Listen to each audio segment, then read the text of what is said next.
গতকাল আমার এক বন্ধু আমাকে বলছে, শোনো ভাই, রাজনীতি এক সাংঘাতিক জিনিস, ওসব আমাদের গম্য নয়। আমরা মাস্টারমশাই মানুষ, ছেলেফেলে পড়াবো, একটা শান্তিপূর্ণ জীবনযাপন করব, এটাই কাম্য। অ্যাকচুয়ালি এই ধরনের কনসেপ্ট, এই ধরনের চিন্তা ভাবনাগুলো থেকে সমাজে অনেক বাজে চিন্তার জন্ম নিয়েছে। বলবেন সেটা কিভাবে? আপনি একজন মাস্টারমশাই, আপনি একজন ডক্টর, আপনি একজন লয়ার, আপনি একজন ব্যাংক অফিসার, সবাই যদি এই রাজনৈতিক জায়গাটা থেকে নিজেকে দূরে রাখেন, তাহলে সমস্যাগুলো কি হচ্ছে শুনুন। রাজনীতি ছাড়া কিন্তু আপনি এক পাও চলতে পারেন না এই সমাজের বুকে। আপনি একজন একটা স্কুলের হেডমাস্টার মশাই, আপনি কি পারবেন একজন বিধায়কের সাহায্য ছাড়া, একজন মন্ত্রীর সাহায্য ছাড়া, একজন কাউন্সিলরের সাহায্য ছাড়া আপনি স্কুলটাকে ভালোভাবে চালাতে? একদম পারবেন না। আপনি একজন ডক্টর, আপনার বাড়ির প্ল্যানটা স্যাংশন করার জন্য আপনাকে একজন কাউন্সিলরের কাছে যেতেই হবে। সেই ব্যক্তি কিন্তু পলিটিক্যাল ফিগার। আমি একজন মাস্টারমশাই মানুষ, আমি বাড়িতে একটা বাউন্ডারি ওয়াল দেব, সমস্যা তৈরি হচ্ছে, রাজনৈতিক লিডারের সাহায্য নিতে হচ্ছে। এরকম প্রত্যেকটা পদক্ষেপে সবচেয়ে বড় কথা হচ্ছে আমাদের দেশটা যে চলছে, যে যে আইনে চলে, সেই আইন তো তৈরি করে বিধায়করা, করে এমপিরা করে।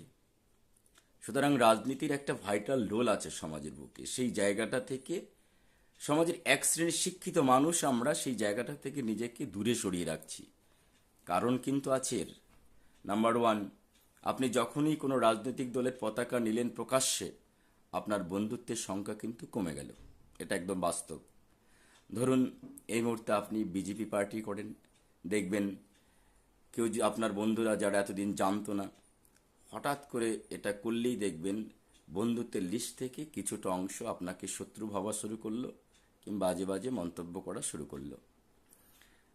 আপনি টিএমসি করলেন, বিজেপি যারা বিজেপি মাইন্ডেড তারা আপনাকে হিংসা করতে শুরু করলো। কখনো কখনো বিরোধী রাজনৈতিক নেতাদের দিয়ে আপনি আক্রান্ত হওয়ার সম্ভাবনা থাকবে, আপনি অনেক জটিলতায় পড়বেন। এই সমস্ত জায়গা থেকে নিজেকে মুক্ত রাখার, সেফ সাইড রাখার জন্য আমরা রাজনীতিতে আসি না। তবে শিক্ষিত মানুষগুলো যে রাজনৈতিক চর্চা করে না, এটা কিন্তু ভুল। প্রচুর রাজনৈতিক চর্চা করে এবং তাদের রাজনৈতিক জ্ঞান অনেক। সমস্যাটা তৈরি হয় এরা রাজনীতির সঙ্গে সরাসরি যুক্ত হয় না। যুক্ত না হওয়ার ফলে রাজনীতির যে ফাঁকা জায়গাটা থাকে, সেই ফাঁকা জায়গাটা দখল করে নেয় এক শ্রেণীর মানুষ, যারা কিছুদিন পরে অ্যান্টি সোশ্যাল হয়, তোলাবাজ হয়। আপনি কোনো বিপদে পড়বেন, তাদের সাহায্য নিতে গেলেই টাকা চায়, টাকা ছাড়া কোনো কাজ হয় না। সুতরাং ভাবুন, রাজনীতি একটি দারুণ জিনিস, দেশটাকে চালায় কিন্তু রাজনীতি। সুতরাং এই জায়গাটা থেকে নিজেকে দূরে রাখলে হবে না।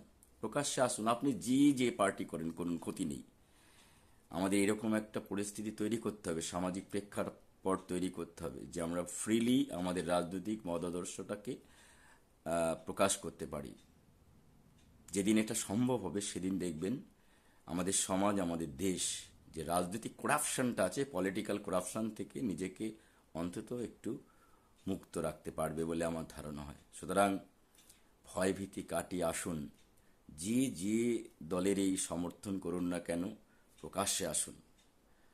একটা ভণ্ড নিরপেক্ষতার জামা পরিধান করে একটা নিউট্রাল, নিরপেক্ষ, আমি সেকুলার, এই সমস্ত কথা বলে আলটিমেটলি দেশেরই ক্ষতি হয় বলে আমার ধারণা।